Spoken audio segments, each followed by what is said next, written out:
Thursday, June 13th, 2024. And this is All the Leads Mastermind podcast number 484. We have an open forum today. Like Forrest Gump, I kind of like the open forums. It's like a box of chocolate. You never know what you're going to get. So we don't have an agenda. How's that analogy, Tim? You like that one? That's good. But I will turn it over to my partner to get started. Tim? Thanks, man. So, it's interesting. We typically, we've certainly the last several weeks in a row, we kind of had a specific topic that we work on and work through and all of that. This one, we've got some things to talk about, but nothing that we sort of pre-announced, and we're going to kick some things around. I've got some questions for you as well. So, we try to use these as not just the ability to answer your questions and all of that. Certainly, we want to hear from you. We want to hear your questions, any things you're running into that we can help you with. We're all over wanting to go do that. And just raise your hand if that's the case, and we'll ask you to unmute. We want to hear if you've had a great success. You ran into something that worked well for you. We definitely want to hear that. We'd love to hear good, inspiring stories of our customers who do great things, and we appreciate that. But we also are here to help. So if you're running into something you've got a snag with, we're all over wanting to do that. We've got a couple of our coaches on here, and we'll probably, I expect one more to join us later in the call to join Jim and I. And if we don't know the answer, we'll make up something that sounds good anyway. So that'll work out well. But I think the other thing is we're very specifically, we've got some things that we want to ask for your feedback on. And we've been talking a little bit about that. We just came off of a kind of a long meeting with some of the other managers in the divisions within the company, and we're kind of talking about, every year about this time, we sort of look introspectively at what we're doing and what makes good sense. And as you know, in the last couple of weeks, we've rolled out, or weeks and months, we've rolled out our divorce product to good success. We've also rolled out our new aged expired product. We've had some good initial success with that. We're pushing pre-probate a bit harder than we had before. And we're now looking, kind of expanding our horizons a little bit and looking at some other stuff. I'm also going to be candid with you about some of the things that we're finding in the marketplace that are going on. We know that from the feedback that we get from some of you and certainly our new subscribers that come on, we have for a long time looked at our business and said, the leads side of the business, we've done a lot of things over the years to cut our costs down in terms of we've become more efficient about how to gather the leads. We try to do as much as we can online, and we've written and invested in a lot of software to do what's called screen scraping and pull data down from court websites and available public record stuff.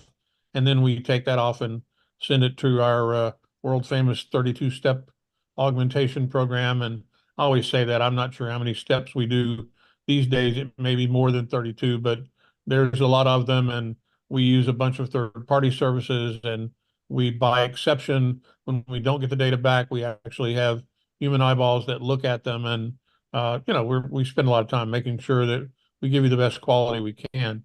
The other thing that we're running into, though, is, as you know, we set up a print division and formed a commercial print shop, part of our company.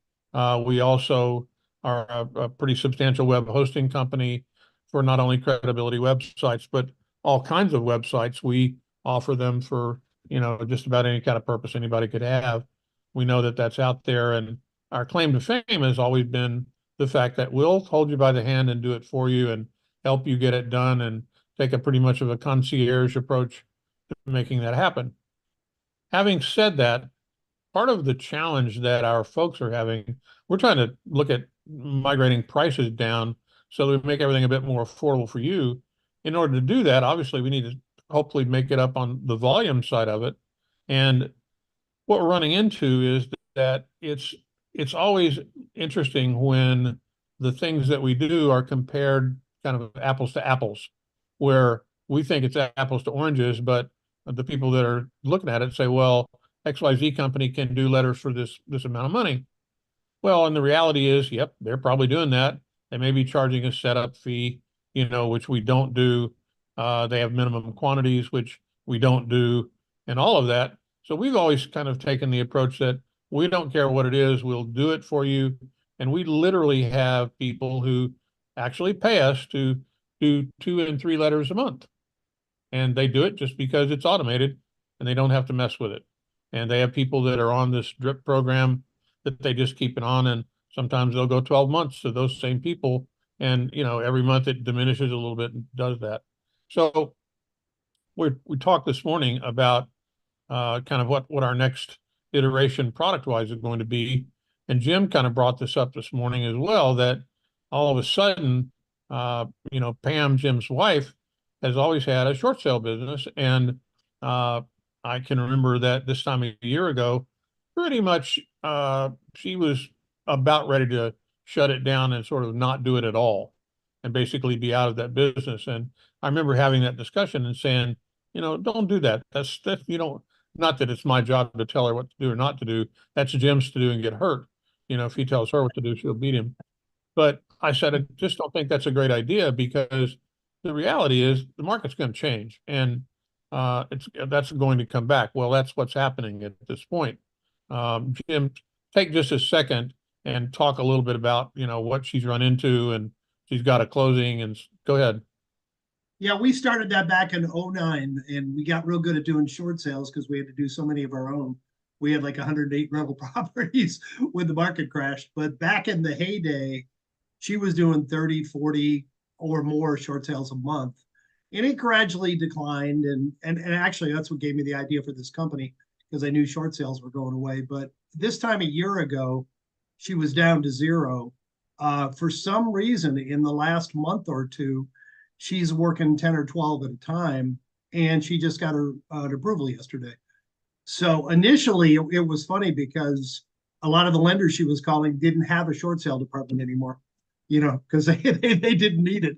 So now she said even the lenders, I guess out of the 10 or 12 she's working, most of them do have a short sale person now. So something has kind of switched there and I asked her, is there any commonality on where they're coming from? And there really doesn't seem to be. I know in the past, it would be regional, like if gas prices got too low or too high, the Texas, and we'd get a lot of short sales. But she seems to have a pretty good spread from New York, California. I think there's one in Kentucky, Ohio. I don't know, but they're all over the country. So something has fundamentally changed, that there does seem. I know she's got one in Florida, one in North Carolina, Casey. I don't know if you're on the line, but one of our subscribers, Casey, gave her one about a month ago, maybe 6 weeks ago in North Carolina, and it just got approved yesterday. So for some reason, the lenders are gearing back up, and I don't think we're going to have, the end of the world, thousands of them like we had before, but they are getting more common, and there is a little bit of a shift there in the market. Yeah, so, and go ahead, and exactly that. I think not that I'm a soothsayer or, a wise guy in our industry, but I work pretty closely with a guy that, I've actually introduced Jim to along the way. And he's kind of my favorite mortgage guy that we work with on personal stuff that I do. And he's a pretty good bellwether of what's going on in the marketplace. And I remember, 2, 3 years ago, we were talking about, people that were getting qualified to get a mortgage. They're the same people that shouldn't have gotten qualified before the crash happened. The fact is that the mortgage industry is such a resilient beast that money's out there and they want to put it out on the street, and home mortgages are the best place to put money out on the street. That's the heart of our of the industrial lending world in our country. So if they could find a way, if somebody could, the old saying, fog a mirror, if you could breathe, they could pretty much get you papered. Hey, And Tim, if I could just jump in real quick, I've been really amazed lately. In the last month, I have seen a 0 down payment mortgage. They will lend you the down payment at 0% interest. I don't know what they're charging you as You're an making it interest up. rate. And I saw another one yesterday that they'll give you a mortgage if you don't have a credit score. Well, and that's So exactly the point I was making, Jim. That was yeah, literally right to my point, is that not only are they being able to get you down, the incentives that they're offering are ridiculous. It used to be first-time buyers that had good credit could get a really good deal. And, you might get a 5% loan, be able to put down 5% and get it done instead of 20 and all that. Well, now, I mean, you shop around, as long as you're willing to eat a reasonably hefty interest rate, they'll pay for you. And Yep. they're going to go into default because those yeah, people don't have the resources to do this. So my belief is I don't think it's going to be the same disaster that we had, because I think what's ended up happening, I think the companies are putting them out there at some pretty hefty interest rates. So they're hedging their bets by making the interest rates pretty high.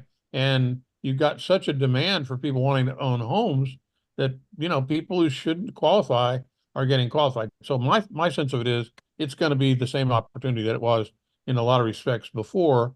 So it's to my point that I'm making. So now, we're looking at the marketplace, and we're saying, okay, so what do we do here? How do we play in this arena? So one of the things that we've identified is we've got a really good sourcing on late mortgage data. So we know not only late mortgage, but late mortgage and equity numbers and all of that anywhere in the United States. And they're huge numbers. They're much bigger. When we finally got down, Jody's on the call, we kind of talked about it this morning. And, there are counties where the number of what we would consider distressed late, it's, 5, 6,000 people. And of course, those are the bigger markets, but over month, those same numbers of new people that would fall into that pot are probably in the, 5, 600 in those kind of counties. So that's great. I mean, not great. It's a horrible thing for those people. But if we turn that into a leads product and we said, okay, so we'll put that out to you guys, and, here's this opportunity of all this distressed financial product out there. And we give you the opportunity to say, not only do you get this, but you can market it, back in. If you find short sale opportunity, we'll help you with that as well. And, there's some other things we can do with that. The problem is it's too many leads. And that's the hard part about this is, you know, you know that we've been working with the appointments today folks, and they're getting really good results with, some of the folks they're working with, and people are voting with their wallets and pocketbooks and continuing to renew. So we're happy with those results. But um, we also know that increasingly it's getting harder and harder and harder to get people to pick up the telephone. And That's I don't know it. if you're like me, but my phone's ringing off the hook all day long, and it's ringing off on properties I haven't owned for 2 years. In 3 years, they're not in my name anymore, and I'm still getting, "Do you want to sell your property at 123 Elm Street that I haven't owned for years?" And it's incessant. So people just aren't picking up telephones. So mail is becoming increasingly important, and doing it well is increasingly important. So we're going to be putting, this is a really long commercial, and I'm sorry to do that, but I'm engaging you in a discussion, and I really kind of want to hear from you, and I'm going to ask you a question in a minute. So we're looking at putting a program together now that may be not just a lead and all the data on the lead, but packaging that up and saying not only do you get the lead, but we're building the marketing into the pricing. So we're saying, we're going to give you a product that says here are 100 distressed financial leads in your marketplace. We might even go so far as to put a criteria around them and say not only are they distressed financial, but it's distressed financial with enough equity in it that makes it important for you to go do this. So Right. we might be able to filter it a little bit so that we're really giving you sort of the cream of the crop, but we're going to market it with the marketing built in. And so I'm going to kind of ask for, if anybody willing to raise your hand and talk about that. Is that a product that you might find appealing to go do? Because then what I mean with the marketing built in is literally that we would turn you on to the lead, dump it into the CRM, give you the opportunity to download it if you want, do what you want to go do with it. We would, do the same stellar job we do of augmenting it with great data, but we would include in it the mail marketing that's built in. We also would build into our system the ability to push it over to the call center if you wanted to go do that.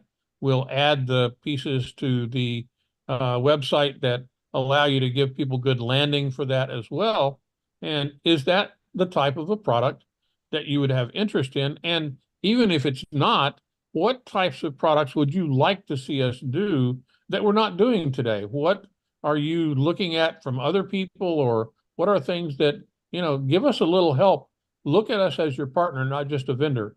We're not trying to just take your money. We want to give you great value, and we don't always know exactly what you want. So I'm asking, and I appreciate that, and I appreciate seeing some hands up. Michael, you had your hand up first. Let's hear it. I ask you to unmute yourself there, buddy. Yeah, can you hear me? I can. Yeah, so I'd like to see you create a continuing education class for attorneys. Something that I could buy from you. You could train me on it, and then I would go out to the attorney's office and then do a lunch and learn, and they would get 4 hours worth of credit.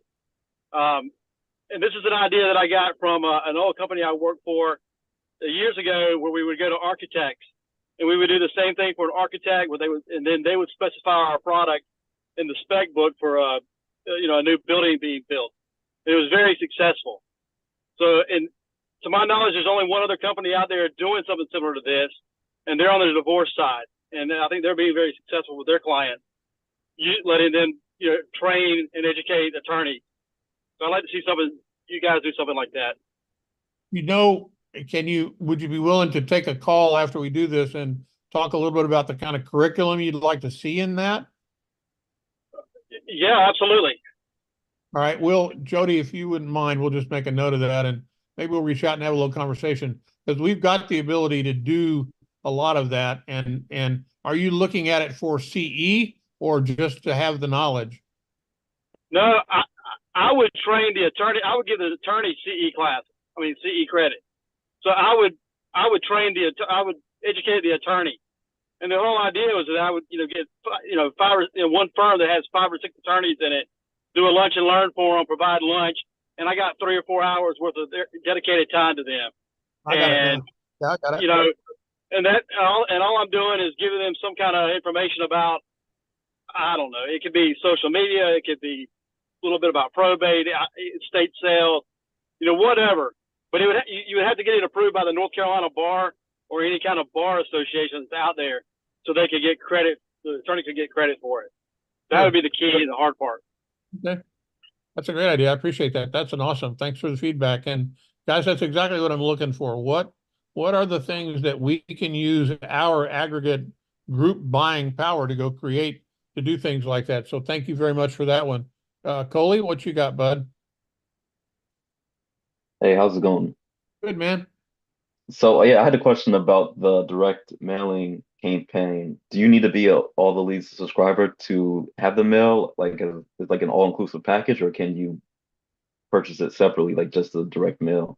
We'll take your money for just about any reason possible, bud. That's kind of who we are. No, here's the reality. So what we've always done and continue to do is that we actually offer some additional, we do more discounting for people who are our customers, but we mail every day for people that are not our customers as well, that are not just lead customers. It's not the biggest piece of our business, it's a smaller piece, but certainly we're happy to do it. And if you've got, you've got a list that you want to put mail out to, absolutely, please let us know. And we're all over doing that. We'll be happy to do it for you. Are we able to use our own letter templates and then? Of course. Yeah, absolutely. Okay. Yeah, we're a full-blown, we are a straight for real commercial printing company. So it's just part of our business, but we print anything. We'll do flyers, we'll do letters, we'll do business cards, we do trifolds, we do door hangers, anything like that, puts ink on paper. We do that. We do it all day long. We're quite good at it. And, one of the things that we're looking at putting out later are, some books that you can do some branding on and that sort of thing, some vanity press kind of small books to put out. But anything that you need printed, we're happy to do that. And just, let us know. And we're delighted to do that work for you. Great. Do I have time to ask the case question? Pardon? Do you have time to ask a question about a case? You can ask anything you want, bud. Okay. So I'm working on a wholesale deal for these two brothers going through probate. One's the administrator, the other one is living in the house, doesn't want to particularly sell. So I'm going forth with setting up the seller appointment, and I just want to make sure I have all my T's crossed and my I's dotted. So as far as paperwork, I'm thinking about bringing like my wholesale agreement, my evaluation sheet for the valuation of the property. My question is, in addition to the house, there's an acre of land just about, and I'm wondering how do I evaluate the land as far as assessing its value because I'm not too familiar with it. Where are you located? I'm in California. And is the land vacant, or is it surrounded? What's around it? It's a vacant lot. I haven't seen it, so my next steps are to check out the house and the lot to see what we're working with. Well, is it a building lot or is it just raw land? I just think it's raw land, I believe. How big, you know? zero point 0.7 acres. Okay. So there are a number of answers to that question. It's like anything else, you know, you got to find out what the market's going to bear for sure. And a lot of that depends on, you know, where you are and all of that. But uh, uh, it's often the case that you'll find, what county are you in? I'm in Santa Clara County. You got a 0.7 in Santa Clara County. Is it in a residential area?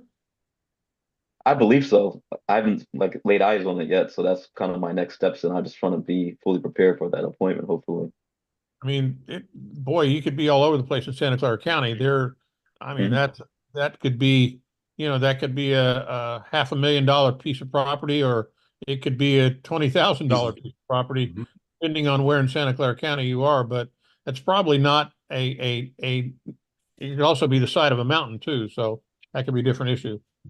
I think you really need to just simply get with somebody, go online and find, that's what I would do. I'll just give my advice, and everybody else can answer as well. But I'd go to Farm and Land, find whoever's running Farm and Land in your market, go to Farm and Land online, the places that literally list that, find somebody in Santa Clara County, pick their brain a little bit about what things go for, but only do it after you find out physically where it is, what the location is, and find out what the value, what the, you know, they can give you that pretty quickly, what an acre goes for, and, you know, price it as, look at it as almost an acre, kind of look at it that way. And Tim, I was just going to add, boy, it's so easy to find online valuations today. I would do what you said. I probably, just to give me a starting point, I probably would start with going to the county tax assessor's website That's and a good just point. putting the owner's name in, and it'll tell you what the house is valued at and what the land is valued at. And it's probably worth a lot more than what the county would value it at, but it's a starting point. And you should be able to, it should be two different parcels. If you know their name already from the adjoining property, you ought to be able to find it for the vacant lot. And then I would do exactly what you say. You're not a realtor, right, Corey? Or you don't have a real estate license, correct? I'm an investor in Coley. Coley, what, I'm sorry, Coley, Corey. Close enough. I was one letter off. Sorry about that. Oh, Coley, I would, do you have a realtor contact or a go-to person? Because you could generically just say, I've got 0.7 acres in this neighborhood. Can you give me a ballpark of what you think it's worth? And they could get into the MLS and run you comps, without disclosing too much. Hmm. Yeah, I do have some contacts. Yeah, and you could promise them if I do buy it, I'm not going to keep the land. I'll turn around and list it with you. But that's what I would do. I would start with the online valuation and then make your call, so so you've got a starting point. One other quick suggestion, and Bernie, I'm gonna get to you in a second.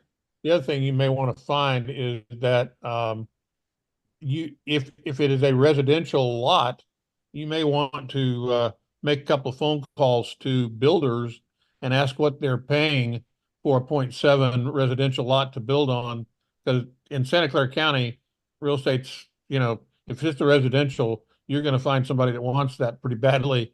The fact that it's still sitting vacant and it's adjacent to a house that's got something on it already kind of tells me it may be more rural, and it just depends. It, like I said, could be the side of a mountain and filled with trees that you can't cut down. So you may not be able to do as much with it. Just depends on what you've got. And Tim, I recently had one in my own neighborhood that I was just, somebody asked me, what is that lot worth? Because they were thinking about buying it. And there's very few empty lots in our neighborhood. But I was really surprised because I remember 20 years ago, the go-to was, well, about 10% of what you could build there. And that's what I told them. And then I checked and I said, oh, it's more like 25 or 30% today. Land has gone way up proportionate to what you could build there. So you might even just take the price of the house and figure the land is probably worth 20 to 30% of what you could build there. That's another way to value it. And in particular, where he's at. I mean, like I said, Santa Clara County runs the gamut from incredibly expensive homes to, there are, certainly less expensive areas that are a bit more challenged there. So, you got it all over the place, but you shouldn't have any problem finding out what that land's worth. Okay, Bernie? I mean, thank you. Or Corey, we'll Never that. Great question. Appreciate it. And hey, do we have your info? If not, put an email direct to marketing in the chat area there and give us contact info. We'll have somebody reach out to you about your printing. Okay. Thank you. You bet. Appreciate your comment. Bernie, you've been waiting patiently, buddy. Let's hear it. What you got? Unmute yourself. Yeah, thank you. I'm new to this probate business, not to real estate. I've been doing it for many years, but I don't have contacts to cash buyers. The getting the quick sale. I don't know how to find cash buyers. I don't know where I would advertise it, and I don't know what kind of do I need a listing agreement first to make sure that I can get paid? If we're going that route, is there something unique about taking a listing for the cash sale only and not going MLS? Coaches, I'll let you guys take this one. I would say, go ahead, Steve, please. sure. I would say, do you have a RIA in your area? Because a lot of times buyers are there, they're looking for properties, particularly now, depending on the area you're in, properties are in short supply and they're looking to buy, whether it be a buy and hold or a buy and flip. That may be a way to do it. Could be. I don't know what you mean by RIA. Yeah, a real estate investment association. Okay. Normally you can probably check in your county, just, Google it. Yeah. Real estate investment, something if your county are close to it. They have it usually once a month. And there may be several. There may be other ones where you'll have like a landlord's. But you go there and they typically know people who will buy properties. So if it's not them, they'll know someone. That way it'll save you on investing. You could look Facebook Marketplace. That may be another place you just go on and look, punch your county in, and you may see that. The bandit signs that you see, people, I buy houses. You see a number, write it down, call somebody, have a conversation with them, see what kind of homes they're buying. They may be a wholesaler, but say, okay, who do you sell to? Another way is you could go to your local courthouse and find out who your cash buyers are. They'll have a list of it. Those are typically the people who are going to buy houses. Okay. There's also an app that's out there, Bernie, called Nextdoor, N-E-X-T. Yeah, I know that. I'm member, yeah. So if you're on Nextdoor, you might put something up there that says, I have some property that I'm interested, but I want to make a cash sale of. And if you put that up there, you will quickly find several people who will reply to you that says, I'm a cash buyer, because the fix and flip people are all over those sites. That's what they're there for. Right. And I should have a regular listing agreement before I do this, right? Definitely. Yeah. I would just, Bernie, I would just add as well, in today's market with such low inventory, primarily, I think across the country, I don't see any reason to not put it onto the multiple listing unless your client specifically asks you not to and to look for an off-market buyer. But you're going to get cash buyers, and most MLSs allow you to say cash buyer only. And you're going to be at the greatest advantage because you'll get multiple offers that way. If you go and cherry pick buyers, then you're not going to create the demand and the eyes on your property the same way. Bernie, where are you located? Well, I'm in California also. I'm north of San Francisco in Marin and Sonoma counties. So very short inventory and huge demand. What Uh, Bernie said is absolutely correct. Absolutely. So you're at the greatest advantage I for love what yourself you're and for your saying. client. I'm sorry? I love what you're saying. Thank you. Yes. I had only been going after what all the material says. We can also get you a cash buyer, but you're saying get it on the MLS, and then if I can go in the additional places to advertise it, makes sense. Sure. You maximize that for your client and for yourself. I put 2 listings on the market on Friday. And by today, less than a week, they're both in attorney review here in New Jersey. It goes into attorney review. So an accepted offer with multiple offers. That's the market that we're in right now. So we should capitalize on it. And you're doing, yeah, that would be my suggestion. Well, thank you for those. I have one more quick question, unrelated. I watched the Fair Split webinar you did. I haven't been able to figure out how to get the co-branding done. Any clue on that? Yeah, I mean, it's kind of built into the system. You'll definitely need to talk to David and his team to do that. But I think if you listen to that, we kind of told you where to find it, and I think we have a place on our website to send you. Do we not, Alyssa?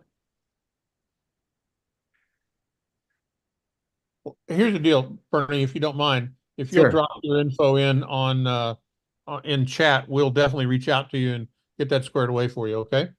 Great. Thank you so much. Appreciate the Hey, great Bernie, I 100% agree with Aline. That's the best approach. However, in addition to, if you want to legitimately be able to say, I have cash buyers to your clients and have that cash buyer as a backup, REIA.com is actually a website, REIA.com, and they'll give you a map of the whole country, and you just click on your area and it'll give you a contact info. It'll always be the organizer, the director. Every time I've ever called one of those, they haven't said, oh yeah, I've got 10 people. They said, oh yeah, me, I buy and sell real estate. So usually the director is the most proficient member of the group. And yeah, then you'll have that cash buyer that you can legitimately tell your people, hey, I've got a cash buyer if you need one. Well, thank you, Jim. I'd say there are more cash buyers floating around right now than just about at any point in certainly my history and awareness of kind of what's going on. I think there are more folks around there doing it now than have ever been doing it before. They're just everywhere. Yep. Great. I agree. So Thank you, guys. You're not gonna have any problem with that. Great question, Bernie. Thanks so much for it. Lionel, you've been waiting very patiently. Unmute yourself there, bud, and let's hear it. Oh, hello. Hi, can you hear me now? Yes, sir. Okay, thank you for taking my call. I have a probate listing right now, and I think I'm gonna be getting an offer. I'm just a little bit confused about the NOPA. I'm not, I'm just basically starting in probate transactions right now, and I'm a little bit confused with NOPA because one time I got the call from a lawyer saying that you don't need NOPA on this one because there's only one heir or something like that. But I was thinking maybe for the sake of just in case somebody will disagree, should I just have the NOPA on requirement on all offers? I'm sorry, but I'm having trouble understanding the word you're saying, and maybe I'm just being stupid. What are you asking? What are you saying? NOPA? NOPA, the notice of proposed action. Oh, okay. Okay. I don't know the answer to that. I'll Okay. That's okay. Never heard of it. Is that something particular to your state, Lana? Where are you located? I'm in Santa Clara County in California. In California. If there would be anything extra that would be out there, it would be California. Another Any of our California. California Another California. What's that?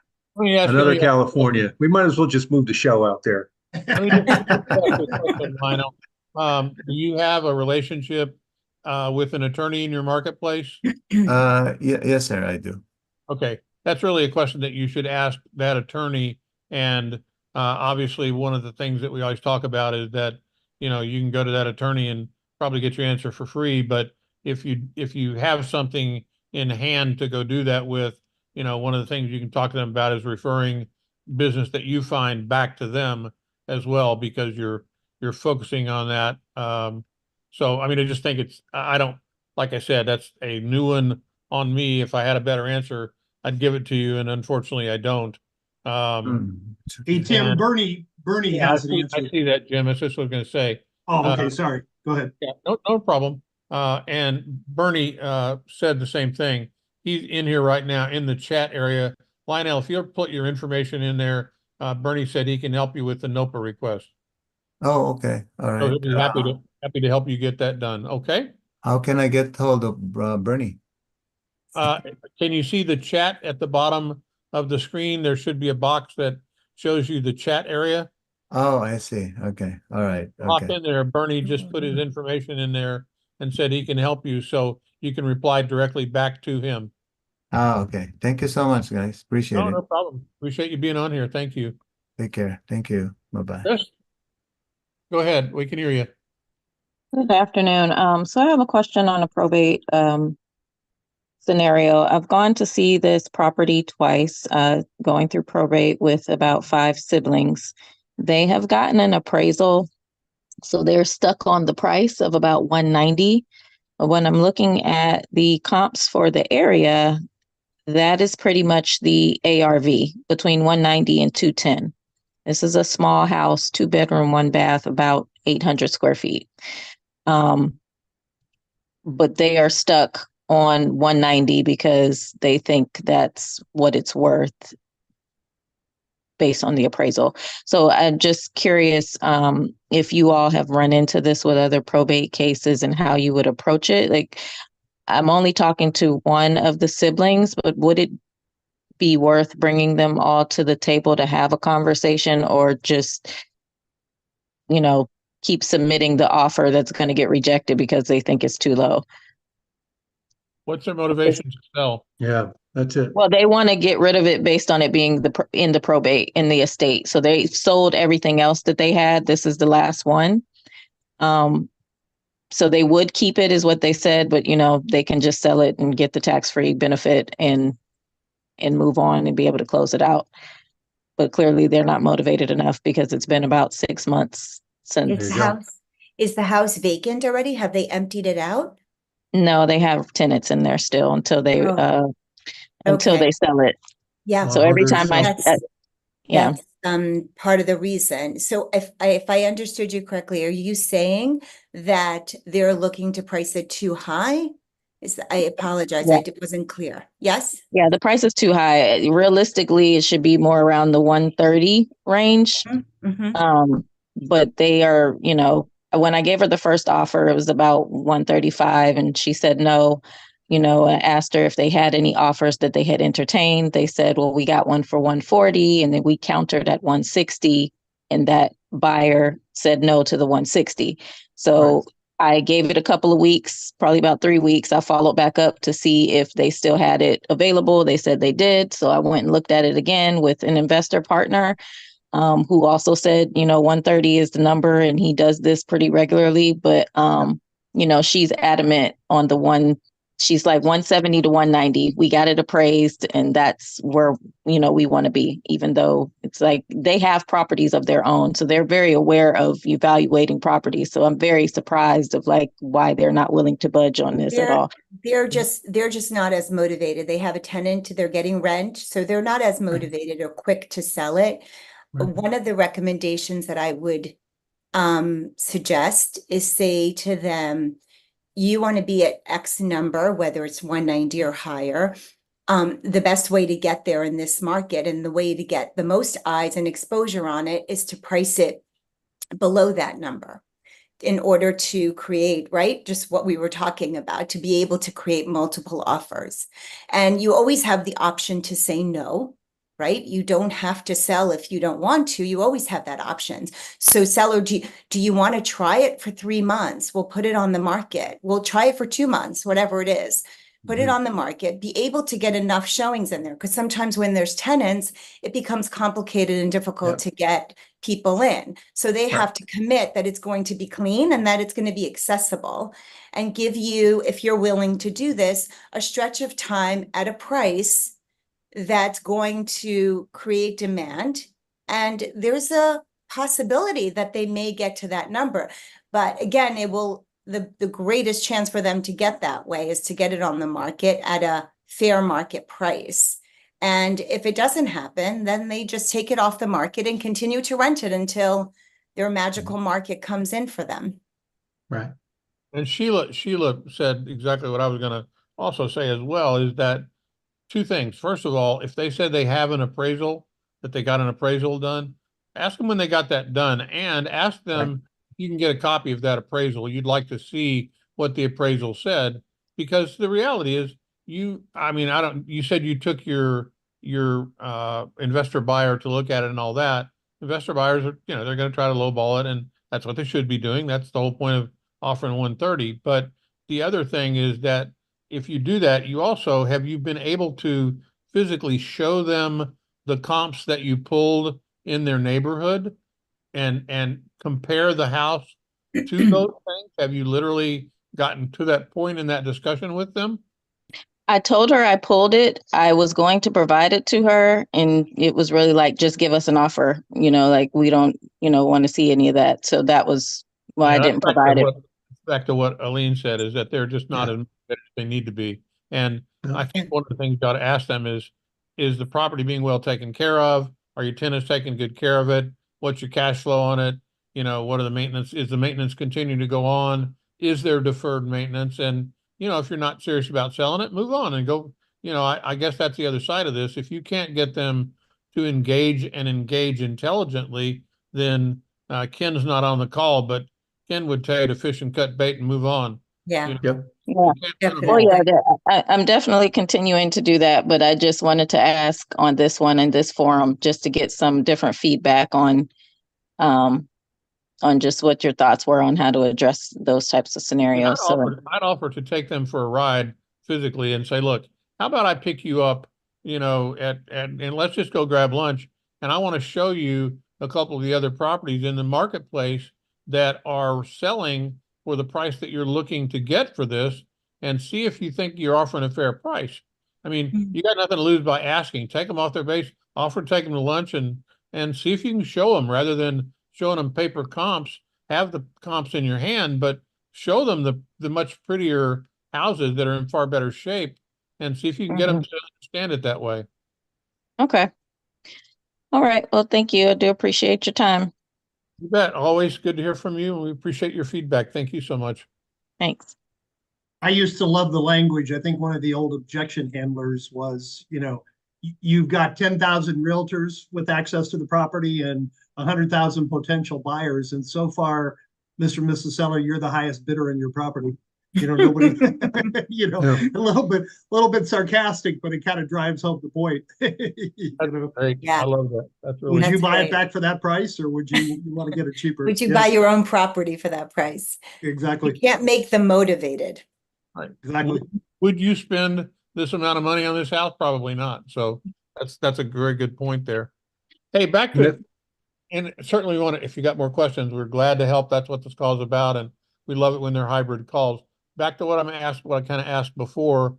We got about 13 minutes left here, and we got some feedback on some product you might want. But what other kinds of lead products, or again, back to our concierge approach that we're talking about, what other kinds of things would you like to see us provide for you, not only to provide the products, but also to provide this type of a forum to discuss those products, so that we can also help support you better? We're not going to put something out there that we can't do exactly what we're doing right now, that we can't talk about intelligently, that we can't market around intelligently and take the same approach to. So, I'd love to see some hands up and say, hey, I'd like it if you'd offer this kind of a product or whatever.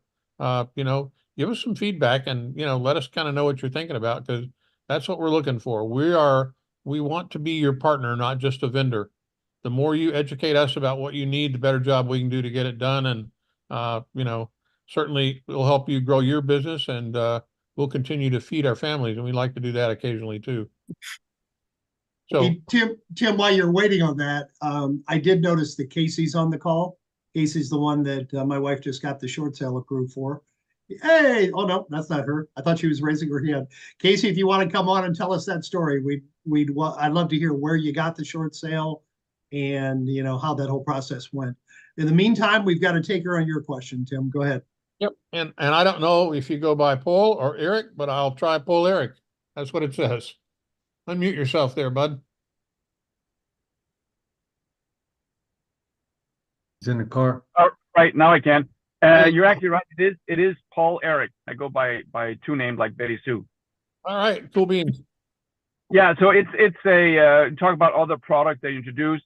It's kind of a short success story. So I've been with ATL for about half year and not seen too much, but then last week got first call of some of the material. They had talked to a couple of other realtors that they saw mine. They had me out. I met with the family that like me. They're going to go forward with me. So last Thursday I was on the call with the gentleman from California also, who had the service where split the difference, not the family or something like that. Fair split. A fair split, yeah. And as I was hearing about it, the family actually called me back and said, what do we do with all the stuff here? And it's like, there's actually a product that, and I just heard about 10 minutes about it.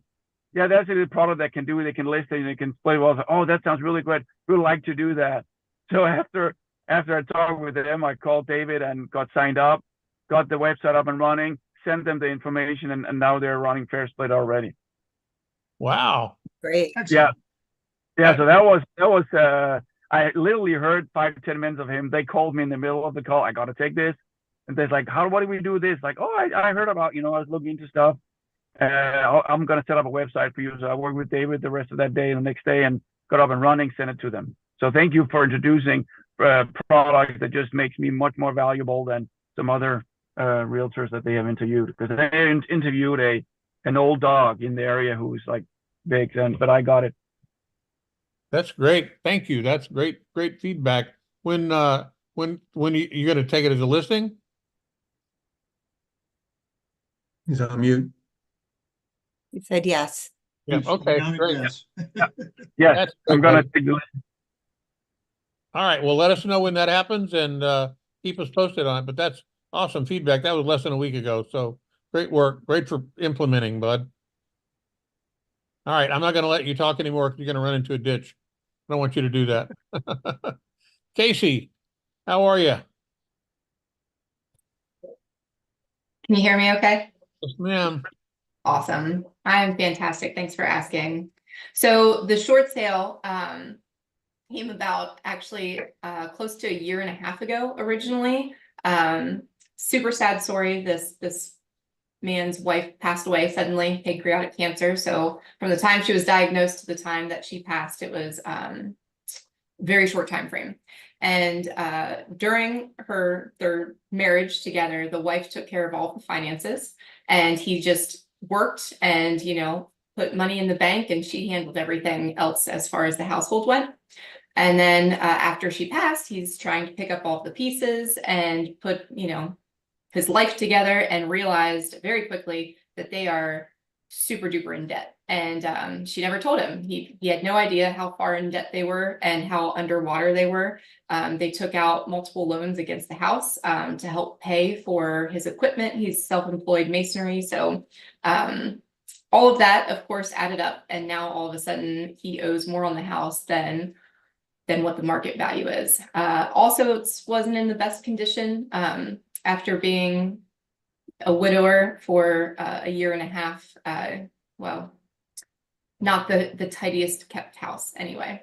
So I first met with him and I thought, well, this would be a good subject too. I'm also an investor along with being a licensed agent. So I thought, well, if I can take it over doing subject two, I could do a light rehab and then put it on the market. The after repair value would have been, you know, a pretty nice profit if I remodeled it. But found that the cost to acquisition was going to be too high. He was too far in the rears for that. So the only exit strategy left at that point was going to be a short sale. So he agreed to put it on the market. And we did, as Jim said, we just got the bank approval for that. So it's all good. I didn't actually tell you where he came from. So it was, he originally listed it with a friend that was a real estate agent a year and a half ago, and was super upset with him after being on the market for 1 week. So he pulled his own listing. And then after that, you know, whatever the timing was, it became expired. That's when I called him as an expired listing. And he said, you know, I'm not really ready to do anything yet. I thought I wanted to sell, but I'm not, so I'm going to stay put. And I was like, okay, well, one of the things that I offer is just a monthly valuation of what your home is worth. Is that something you'd be interested in receiving? He said, absolutely. So I set him up for an automated email every month to give him his, you know, estimated valuation, and stayed in contact with him that way for a year and a half. And then he finally reached back out and said that he was ready to go. And Casey, from the time you got the contract until you and Pam got the approval, how long did it take? Oh, so I think we were not ratified, but I think we've got the contract in April, like the end of April. So close to 2 months. Yeah. That's great. That's another nice thing about short sales. For the most part, they're not taking as long as they used to because there aren't as many for the bank to deal with. So they're going through more like a regular sale now than they did, you know, back in 08, 09. So that's great. The other thing that, Jim, I've heard, and I haven't talked to Pam about this, but the short sale departments have been the beneficiaries of the same thing that's kind of happened at the title companies. They've got so much automation now built into doc tracking and all that, you know, a lot of this is being done on an automated basis to pull that stuff down. So the cycle time is shorter too. And the other thing that I had heard was that they've pushed some of the autonomy in terms of decision making. A lot of times those short sales are having to go to full loan committees at banks and stuff to get them approved. And now, you know, they've just got agents that are doing it, and, you know, whoever's handling it is authorized to make the decision down to a bottom line that they don't tell anybody about. And you don't have to go through the same kind of elaborate process you had to go through before. So short sales are going to be easier to do this time around, I think, as well, hopefully. So the number gets pre-approved from the investors, what you're saying a lot of times, from whoever has to make this. Yeah, that's great. Good. Well, thank you, Casey. I think so far you're our winner of the week. You've got a deal. So thank you for using us and for using my wife, and thank you for sharing. We appreciate it. My pleasure. Oh yeah, that's great. Thanks, Casey. Appreciate it. All right, guys, we got 4 minutes left. If anybody has anything that they would like to ask, comment, say anything much wiser and smarter than my babbling for the rest of the hour here, I'd be glad to listen to it. If not, we're gonna think this has been a pretty full hour. Great participation. Really, really happy to hear it. If you want to say anything, raise your hand. It's certainly time for you to do that. We had one question that came in. Oh, good. I see another hand up. We'll get that in a second. Just a quick question that came in.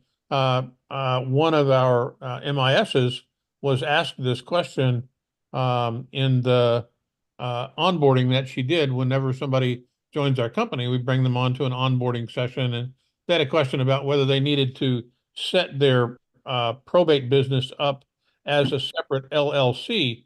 And, you know, we've gotten that question before, and I think in general, the answer has probably been that, you know, they don't need to. But Jimmy, would you like to comment, or any of the other coaches? I mean, there's not a requirement to. Sometimes for tax purposes and to keep things clearer to your, it depends on how complicated. I mean, if you've got a lot of different businesses going on, it's probably not a bad idea for record keeping, for accounting, sorting everything out. ahead of time with the corporation, but I don't think there's any reason that you have to. Steve? No, I'd agree. I Yeah. think if you're just doing the way it is, you want to make sure that you're secure and there's a little bit of anonymity that goes with it. But outside of that, it's really a decision that between you and your attorney.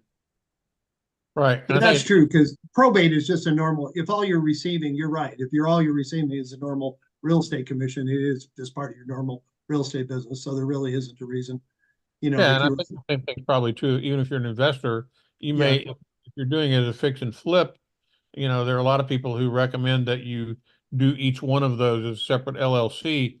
That's an interesting way to do it and probably a good way because it's not very expensive to go do. And it does, one of the things it does is sort of forces you to have enough good discipline as you do that because you got to keep good records to get that done. And you will basically wash everything through the fix and flip process through that one LLC. So you got the books there, you know what you spent, you know what your costs were, you have better cost control doing it. It also helps you if you're working with multiple investors to not violate the commingling of funds that can happen by accident, and that's another big issue to deal with. But I think in general, most of the things that we talk about here, you're not doing anything other than a normal traditional real estate transaction. Your requirements are the same. There's no legal requirement. But again, we don't give legal advice here. Ask your local attorney, and you should always have that good relationship that's there. And Peter, I'm going to take your question there, bud. You've got the last call here today. Go right ahead and unmute yourself. Thank you very much. Nice to meet you all. This is my first time coming to Probate Masterminds. I'm Pete Silverman. I work at a company called Scrivener. And what I do is I'm a client advisor and I walk people through the probate process. So one way we could work together is I often work with realtors who have a client who the house is stuck in probate, the lawyer's not returning their calls. Oftentimes it's very expensive and it's a huge hassle.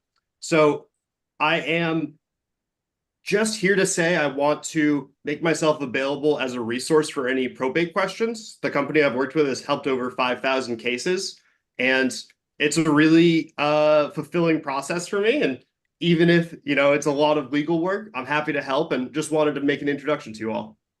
Peter, why don't you send some information up to us and let us review it a little bit, and we'll see if we can talk a little bit more about what you do and potentially wrap around a little bit better. We don't typically offer things like that on here, and I'm glad to. Oh, that's okay. I'm sorry for stepping on any toes there, Tim, but I'll send over an email and yeah, we can take it from there. That'd be great. Do that, and you know, we don't do unvetted people, but I appreciate what you said, and I think you did send me an email a couple of days ago or so. So I haven't had time to get to it. I've been playing midwife to some goats, but do send us more info. We'll have more conversation. And wonderful. I'll follow up with you then. Jim will reach out to you and talk with you about it. Thanks, bud. Sounds good. And those goats, that's not the greatest of all time. Those are actually goats. Tim the greatest of all time. Tim lives on a farm. Because we got all the realtor goats on this call. There you go. Yeah, hey, better be the lamb than a goat. Oh, all right, so listen, we're at the top of the hour. I appreciate everybody's feedback today. It's been a great call. Jimmy, it's your turn, buddy.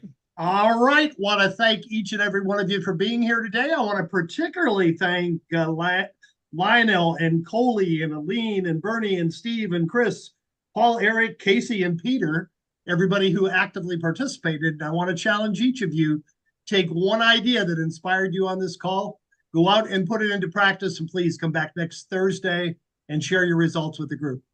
Have a great week, guys. Same time next week. Take care. Thank you so much, Jim. Don't float away, buddy. Yeah, I will not. Goodbye.